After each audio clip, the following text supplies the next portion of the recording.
নির্বাচন আপনারা জানেন, আমরা তৃণমূল কংগ্রেসের পক্ষে 4 আসনেই আমরা লড়াই করছি এবং 4 আসনে তৃণমূল কংগ্রেসের প্রার্থী সিদ্ধান্ত হয়েছে এবং সেখানে 6 আগরতলা কেন্দ্রে আমাদের তৃণমূলের প্রার্থী শ্রীমতী পান্না দেব, 8 বরদোয়ালির কেন্দ্রে আমাদের প্রার্থী নীলকমল সাহা এবং 46 সুরমা কেন্দ্রে আমাদের প্রার্থী অর্জুন সরকার এবং 57 যুবরাজনগর কেন্দ্রে আমাদের প্রার্থী মৃণালকান্তি দেবনাথ, ডক্টর মৃণালকান্তি দেবনাথ।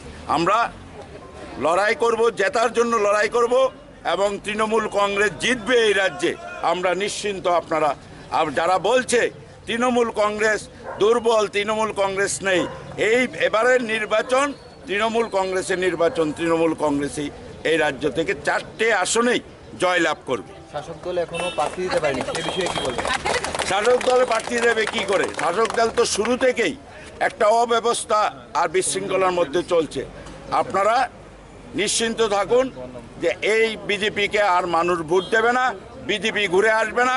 মানুষ বিজেপিকে দেখেছে, সিপিএমকে দেখেছে, কংগ্রেসকে দেখেছে।